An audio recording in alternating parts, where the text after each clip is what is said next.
Hi there everyone, welcome to the choice view. We're going to get see the first attempt at the walking beard filming a video. There's quite a few people around here and I'm a bit weird the first time speaking to camera.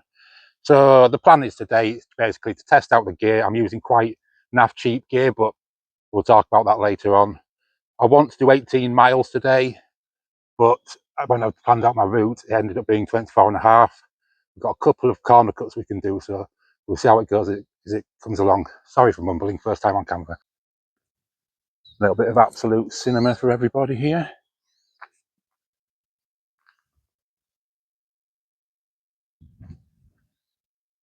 So, unfortunately, this route is unavoidable. There's quite a bit of just stomping next to roads. As I said, one of the shortcuts means me doing an extra 2 miles down a busy road, which I want to avoid, but if I do it, it cuts off 3 miles, and obviously I'm aiming to do 24 miles by the time we do the Yorkshire Three Peaks. However, I've only done recently 2 16 miles ones, which is why I was planning an 18.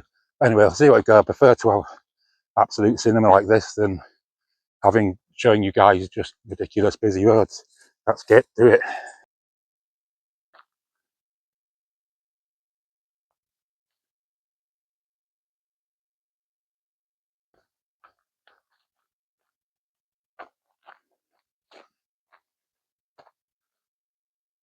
I'm hoping to average about 3 miles an hour on this one. At the moment we're 2.6 miles in and averaging 3.9 miles an hour.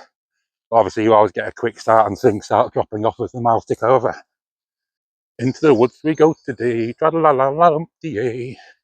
Bluebell Woods here. Unfortunately minus the bluebells as we're in July. Me and Jamie were down here in April, I think, and the bluebells were lovely. I've got an awesome photo of that I might pop on here.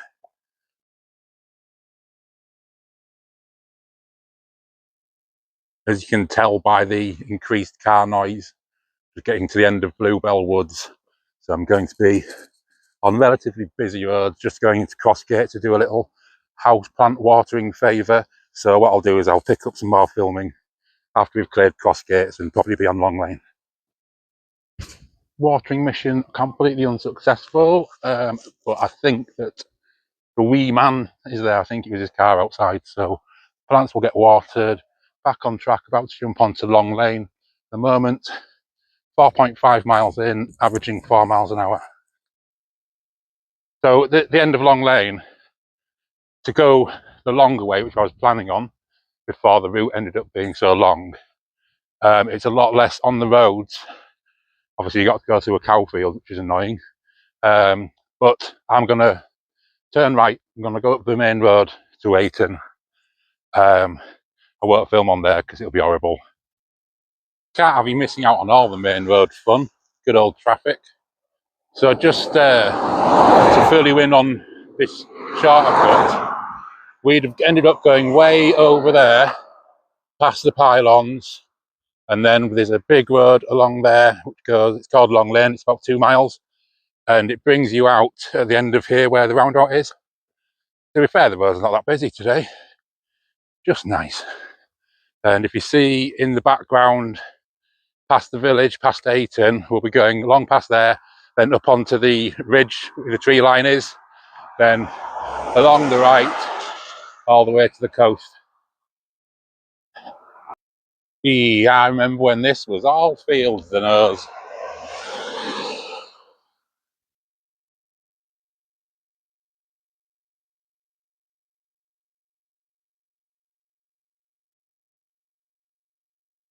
It's coming into East Ayton. We're just over 7 miles and averaging 4 miles an hour, so happy with that, but pretty sure that'll drop off as the miles go on. Leg's still feeling good though. So just coming into East Ayton. Down here, down Car Lane, is where we would have come if we'd have taken the longer way. But as I said, it saves us a lot of mileage. Also, just noticed that when the camera had gone off, it'd reverted itself to full HD, so 1080p. I had it set at 4K Ultra HD, so I've just put it back in. So it'd be interesting to see what the difference is quality between the shot before of the Scarecrow and coming into East Ayton and this shot I'll pop it away now and get onto Hutton Bushel. Just about to turn off the main road. Hello, caravan.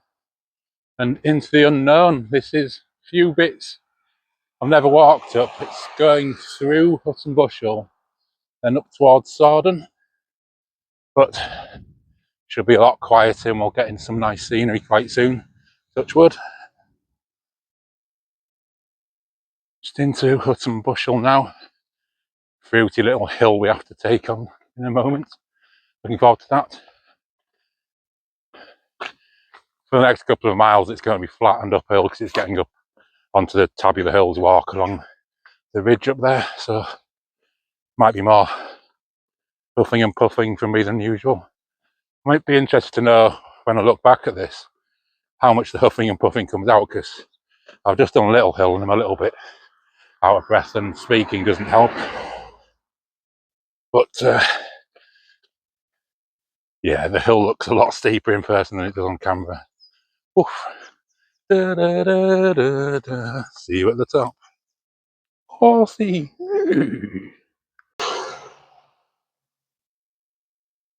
Hello, Hoppet. Just leaving Hutton Bushel now, but as I turned off the main road, there was supposed to be a footpath almost instantly. It wasn't there, or I couldn't find it. And just a little bit up here is supposed to be a footpath cutting across fields to the left. I really hope that that's there, otherwise I'm going to have to do a major rechannel on my route. I like to trust maps, but people where the public rights of way, they tend to, if they don't like it being there, make it invisible or overgrown or horrible, so touch wood we find it.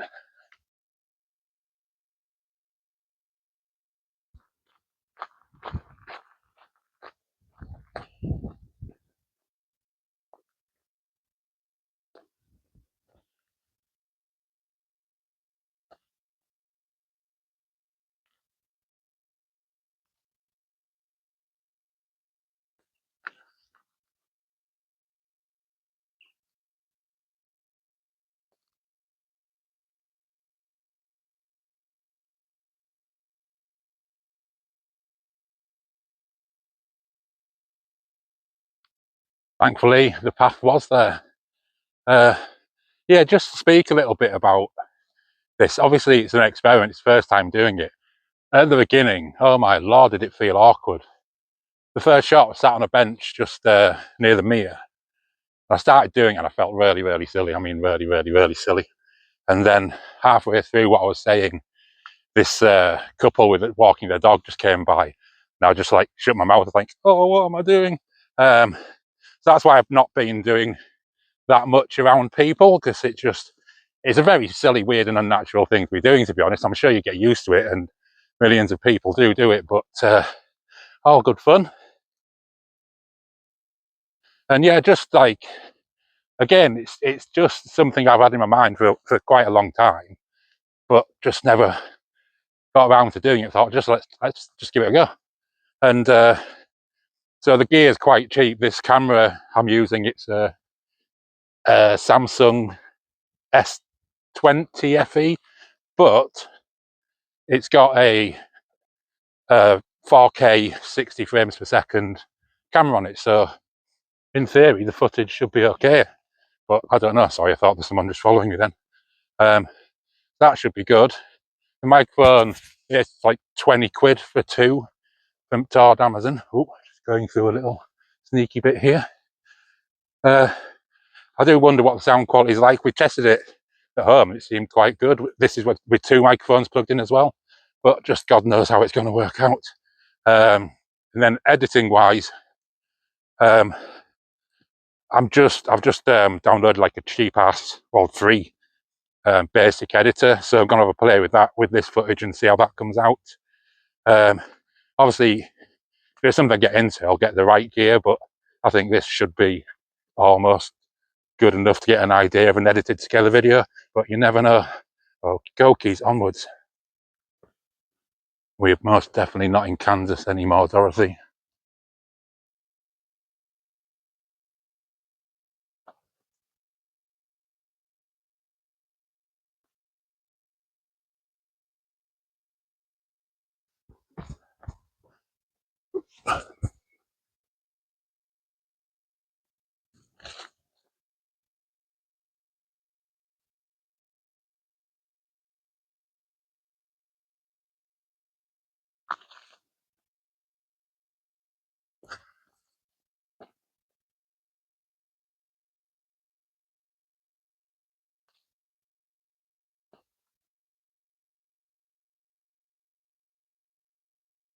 My calculations are correct. Just over there in the yonder past the field, that's where we're going to end up. We're going away from it, up through Sordon, then coming back on it.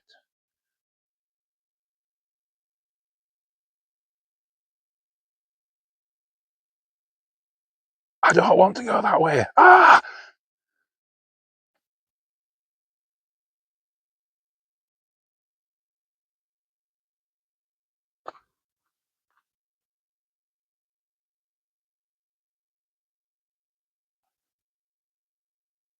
Looks like this is freshly been harvested. Nice dry weather for them for doing it. This one has not been. Curious and curious. Look how dry it looks. It's ridiculous. Anyway, onwards and inwards. Quick mileage update. 10.15 miles walked. Average speed has dropped down to 3.9, but that's to be expected, to be honest. You start off with good gusto, plus up into Hutton Bushel, there's a couple of hills, a couple of hills ahead of us too, but happy with that. Over 10 miles and 3.9 miles an hour average. Happy days.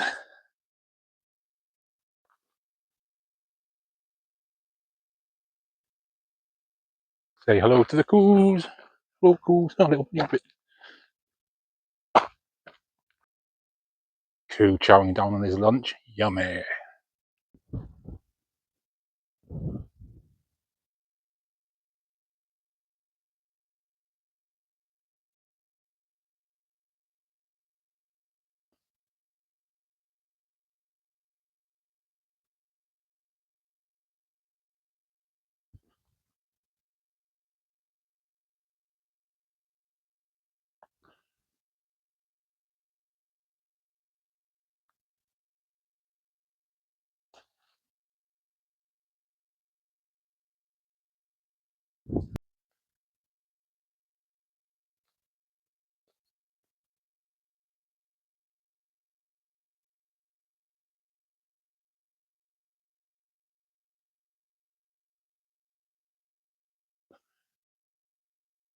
Say hello to my little friend.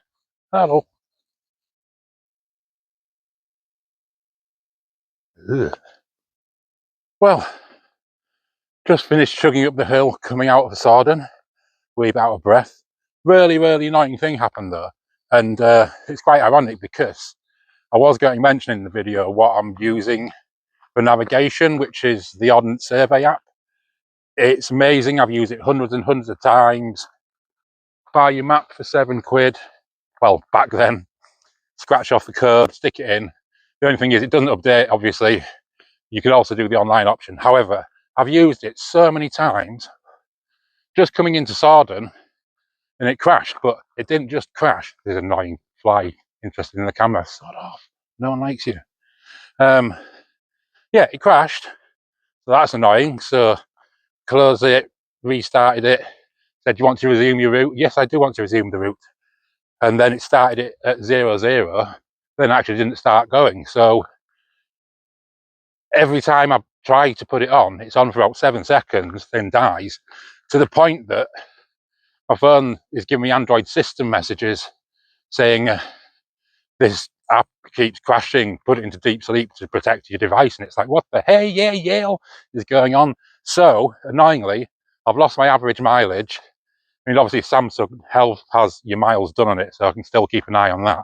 But how annoying. So I'm gonna have to, don't know, when I get home, have a look at it, Google the hell out of it. I've cleared the cache and everything, it's just still absolutely having a hissy fit. So maybe do an update, I don't know. But first time ever it's let me down, ironically, is the first time I was gonna pick it up on camera. Absolute one eye. Oh well.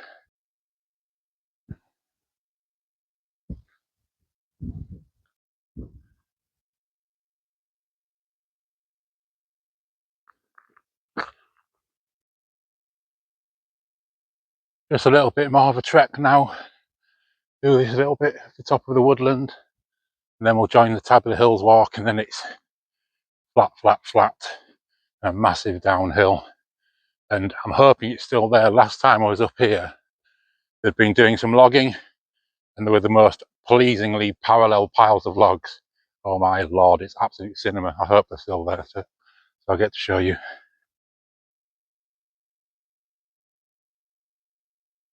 So just look over there, you see a couple walking, or maybe you can't. That's the Tabular Hills there on. And where we're going, if you follow that around, we're going to meet up with it in, I don't know, 150, 200 yards. And then we're on that along the way.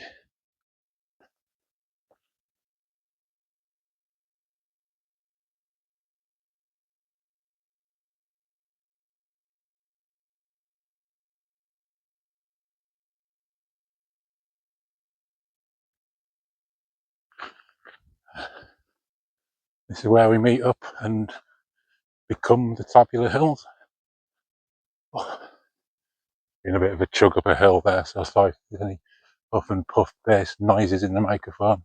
Gosh knows. So yeah, this is the way we're going. Down here is the Tabular Hills. I forget where it ends, but it definitely runs through Helmsley. When we were at Helmsley doing the first leg of the Cleveland Way, saw the signs for it just across from the start of Cleveland Way. So here we are. More roads for a while. I've been on this for about, I don't know, 5-6 miles and seen 2 cars and a van, so it's nice road walking. It's nice and cool as well, nice cool breeze. And as I mentioned before, I'm hoping that the cinema wood piles are still there. Hopefully so, we'll get some nice shots. Don't know if you can see that over there, not sure how good the camera is, but loads of trees blown down. Crazy.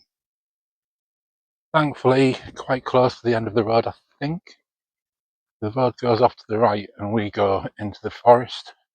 A bit of forest walking. It's a dusty old path though, it's like a greyish path like that, as I remember. Raptor viewpoint. Oh, oh, oh. Lols, I'm a child. Fun fact about this spot here, given that it's absolutely in the middle of nowhere, last time I was up here just casually walking along, 2 cyclists coming towards us, and as I get closer, he was like, Uncle Nige? It's like, Dan? So yeah, met my cousin Dan and his wife on a bike ride here in the middle of nowhere, super randomly. I thought that was quite a freaky quinky dink. Anyway, Nigel's fun fact of the day. This will be us then. So, been on this road since Sawdon, goes around down there, and it gets you back onto the Pickering Road. Will we be going this way?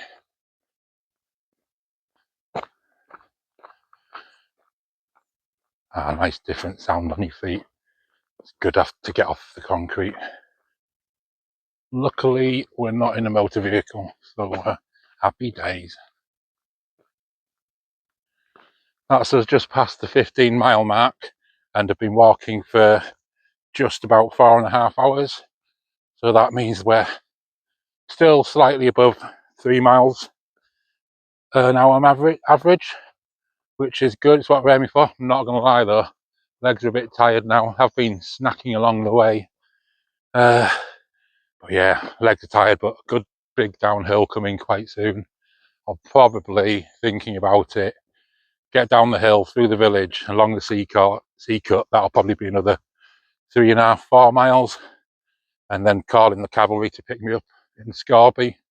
So rather than finishing up going through Scorby to the coast path and along down to the beach, I think I'll just call it a day in Scorby as a job well done. As you can maybe see the dust cloud there, 6 off-road motorbikes just went by me. Oh, I wish I had the camera out to tell them how unsuitable that was. Said quite clearly, unsuitable for motor vehicles. Not my words, the words of the sign. Hopefully they'll come back and I'll catch them. Oh, the unsuitable rogues. I'm going to be mightily miffed if this is all which is left of the amazing and pleasing wood piles. I think it was further on, and I can't see signs of where any could have been there, but I could be wrong. Touch wood.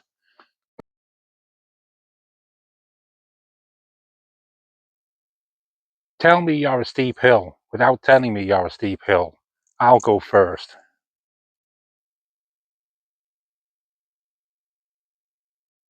This is very much a pleasing downhill section. Just literally super steep all the way down. End up down over there in the valley. It's nice. It's a strange one, this, because it's probably last summer I discovered it, maybe. I've walked it a few times, starting from various different points.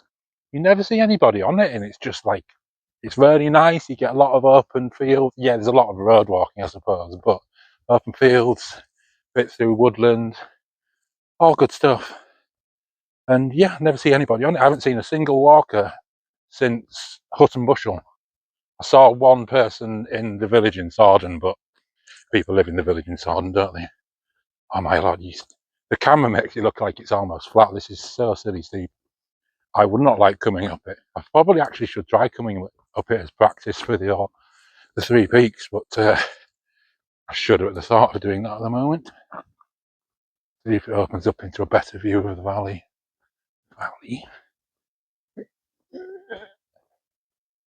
Use the power of the long stick. The power of long stick commands you.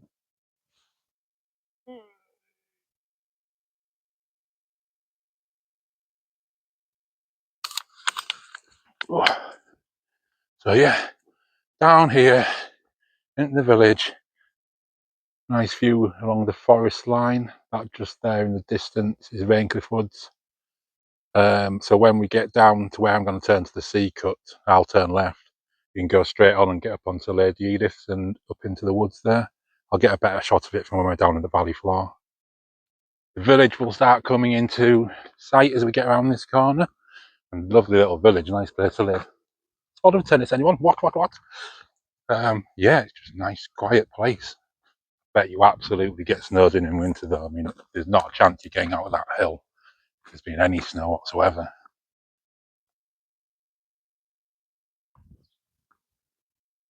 Here we go.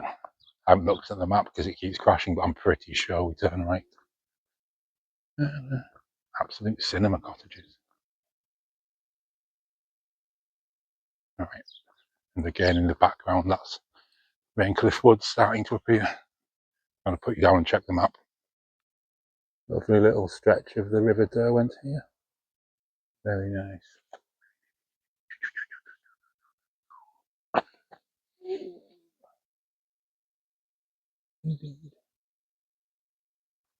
Anyway, to the road. Woo!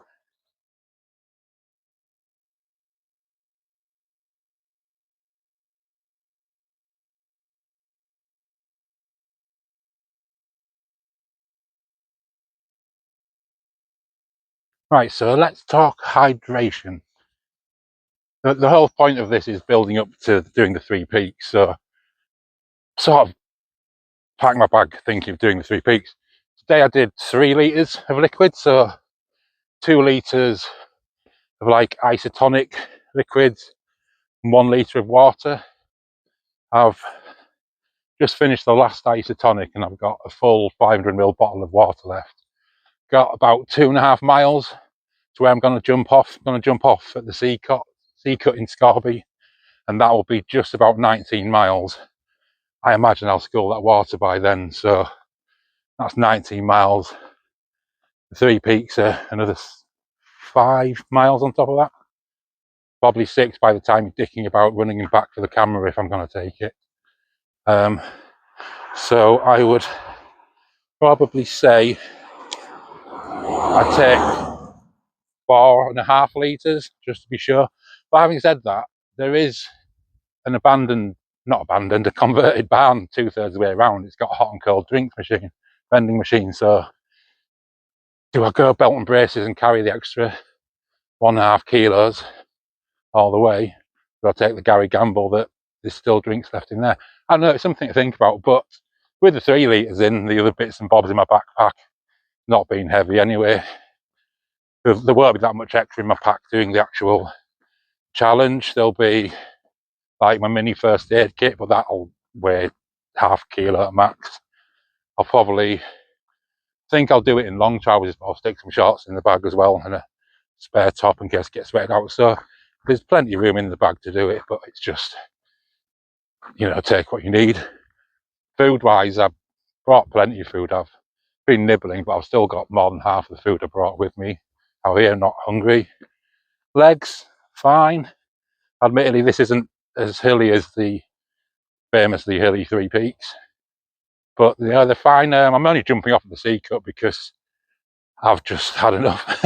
I'm not tired. My legs are achy.